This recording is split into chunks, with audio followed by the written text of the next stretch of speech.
سورہ انعام آیت نمبر 92 ترجمہ۔ اور یہ وہ کتاب ہے جسے ہم نے نازل کیا ہے، یہ ایک ایسی بابرکت کتاب ہے کہ جو کتابیں اس سے پہلے آئی ہیں ان سب کی تصدیق کرتی ہے۔ اسے ہم نے اس لیے بھیجا ہے تاکہ تم لوگوں کو خدائی جزاؤں کی بشارت دو، اور اس لیے بھیجا ہے تاکہ تم القریٰ مکہ اور اس کے ارد گرد کے لوگوں کو ڈراؤ۔ جو لوگ آخرت میں ایمان رکھتے ہیں وہ اس پر بھی ایمان لے آتے ہیں اور اپنی نمازوں کی حفاظت و نگرانی کرتے ہیں۔ تفسیر۔ اس بحث کے بعد جو گزشتہ آیت میں یہودیوں کی آسمانی کتاب کے بارے میں تھی، یہاں قرآن کی طرف جو ایک دوسری آسمانی کتاب ہے اشارہ ہوتا ہے، اور حقیقت میں تورات کا ذکر قرآن کے ذکر کے لیے ایک مقدمے کے طور پر ہے تاکہ ایک بشر پر کتاب آسمانی کے نزول پر تعجب نہ کرے۔ پہلے ارشاد ہوتا ہے، یہ وہ کتاب ہے جسے ہم نے نازل کیا، یہ ایک بہت ہی بابرکت کتاب ہے کیونکہ یہ طرح طرح کی خوبیوں، نیکی اور کامیابی کو سرچشمہ ہے۔ اس کے علاوہ ان کتابوں کی جو اس سے پہلے نازل ہوئی ہیں تصدیق کرتی ہے۔ اس سے مراد کہ قرآن گزشتہ مقدس کتابوں تصدیق کرتا ہے یہ ہے کہ وہ تمام علامات اور نشانیاں جو ان میں آئی ہیں وہ اس سے مطابقت رکھتی ہیں، اور اس طرح گزشتہ دو جملوں میں قرآن کی حقانیت کی دو نشانیاں بیان ہوئی ہیں، ایک ان نشانیوں کا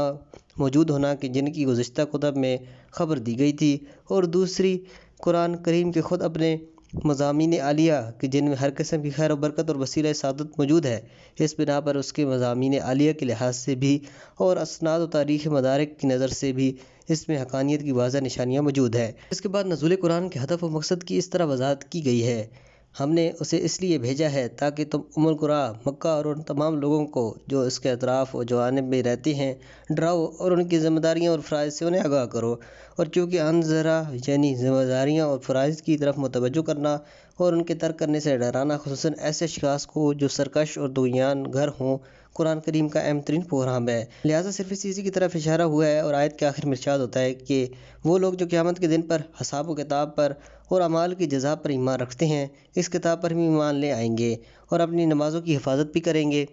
چند قابل توجہ مطالب۔ نمبر 1، اسلام ایک عالمی دین ہے۔ قرآن کریم کی مختلف آیات اچھی طرح سے گواہی دیتی ہیں کہ اسلام ایک عالمی دین ہے۔ وہ تعبیرات جیسے میرا ہدف یہ ہے کہ میں تم سب کو اور ان تمام لوگوں کو جن تک میری بات پہنچے قرآن کے ذریعے ڈراؤں، سورہ انعام آیت نمبر 19۔ یہ قرآن عالمین کے لیے تذکرہ و یاد دہانی ہے، سورہ انعام آیت نمبر 90۔ کہہ دو کہ اے لوگو میں تم سب کی طرف اللہ کا بھیجا ہوا رسول ہوں، سورہ اعراف آیت نمبر 158۔ اور ایسی بہت سی دوسری آیات کی جو قرآن میں بکثرت موجود ہیں اس حقیقت پر گواہ ہیں، اور خاص طور پر قابل توجہ بات ہے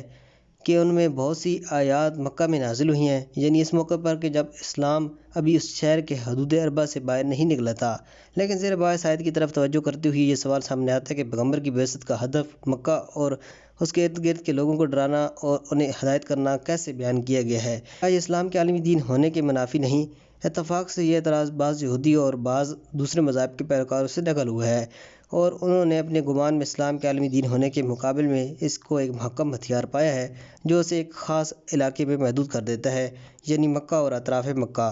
جواب: دو نکات کی طرف توجہ کرنے سے یہ امر کامل طور پر واضح ہو جاتا ہے کہ یہ آیت نہ صرف یہ کہ اسلام کے عالمی ہونے کے منافی نہیں بلکہ کہا جا سکتا ہے کہ یہ اسلام کے عالمی ہونے کی ایک دلیل ہے۔ نمبر 1، قریہ قرآن کی زبان میں ہر قسم کی آبادی کے معنی میں ہے، چاہے وہ بڑا شہر ہو یا چھوٹا یا کوئی گاؤں۔ مثلا ہم سورہ یوسف میں یوسف کے بھائیوں کی زبان سے ان کے باپ کے سامنے ان کا بیان پڑھتے ہیں کہ ہم جس قریے میں تھے اس قریے سے پوچھ لیجئے، یہ سورہ یوسف آیت نمبر 82۔ اور ہمیں یہ بات اچھی طرح معلوم ہے کہ یہ گفتگو انہوں نے مصر کے پایہ تخت سے واپس لوٹنے اور عزیز مصر کی حکومت کی طرف سے ان کے بھائی بنیامین کو مصر میں روک لینے کے واقعے کی بات کی تھی۔ اسی طرح قرآن میں ہے، اگر وہ تمام لوگ جو روئے زمین کی آبادیوں میں زندگی بسر کرتے ہیں ایمان لے آئیں اور تقوی اختیار کریں تو ہم آسمان سے اور زمین سے ان پر اپنی برکتوں کے دروازے کو کھول دیں گے، سورہ اعراف آیت نمبر 96۔ یہ بات ظاہر ہے کہ یہاں صرف بستیاں، گاؤں مراد نہیں ہیں بلکہ اس سے تمام دنیا کے رہائشی اور آباد علاقے مراد ہیں۔ دوسری طرف متعدد روایات میں ہے کہ زمین کی خشکی کے علاقے خانہ کعبہ کے نیچے سے بچھائے گئے تھے اور اسی کی وجہ سے زمین کا بچھونے کے نام سے یاد کیا جاتا ہے۔ ہم یہ بھی جانتے ہیں کہ ابتدا میں سیلابی بارشوں کے زیر اثر تمام کرۂ زمین پانی سے ڈھکا ہوا تھا، پانی رفتہ رفتہ نیچے چلا گیا اور زمین کے پست علاقوں میں ٹھہر گیا اور خشکیاں تدریجاً پانی کے نیچے سے سر نکالنے لگیں۔ اسلامی روایات کے مطابق زمین کا پہلا ٹکڑا جس نے پانی سے سر نکالا وہ سرزمین مکہ تھا، اور اگر زمین کی بلندی موجودہ وقت میں تمام دنیا کی زمینوں کی بلندیوں سے بلند ترین نہیں ہے تو یہ امر ہماری اس گفتگو کے منافی نہیں ہے،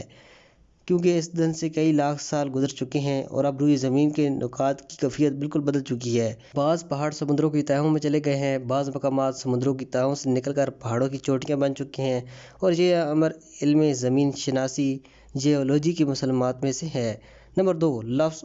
جسے کہ ہم پہلے بھی بیان کر چکے ہیں کہ ہر چیز کی اصل اور اساس، ابتدا و آغاز کے معنی میں ہے۔ اب تک جو کچھ بیان کیا جا چکا ہے اس پر توجہ کرتے ہوئے یہ واضح ہو جاتا ہے کہ اگر مکہ کو القریٰ کہتے ہیں تو اس کا سبب یہ ہے کہ روئے زمین کی تمام خوشیوں کے پیدا ہونے کی اصل اور اساس اور ابتدا و آغاز ہے، تو اس بنا پر جو اس کے ارد گرد ہیں تمام روئے زمین کے لوگوں کے لیے ہوگا۔ گزشتہ آیات بھی اسلام کے عالمی ہونے کے بارے میں اس تفسیر کی تائید کرتی ہیں۔ اس طرح پیغمبر اکرم کے ایسے بہت سے خطوط جنہوں نے دنیا کے بڑے بڑے بادشاہوں مثلاً کسریٰ و قیصر کے نام لکھے تھے، جن کی تفصیل تفسیر نمونہ جلد دوم صفحہ 152 اردو ترجمے پر گزر چکی ہے، اس امر کا ایک اور گواہ ہے۔ نمبر 2، قرآن پر ایمان اور آخرت پر ایمان میں ربط۔ درج بالا آیت میں ہے کہ جو آخرت پر ایمان رکھتے ہیں وہ قرآن پر بھی ایمان لے آئیں گے، یعنی وہ اس حقیقت سے واقف ہیں کہ جہاں دوسرے جہاں کے لیے ایک مقدمہ ہے اور کھیتی یا یونیورسٹی یا تجارت خانے کی مانند ہے، بہر صورت ایک سلسلہ قوانین لائے عمل اور آئین اور دستور اس کے لیے ناگزیر ہے، اور انبیاء کے آئے بغیر یہ ممکن نہیں کہ اس ہدف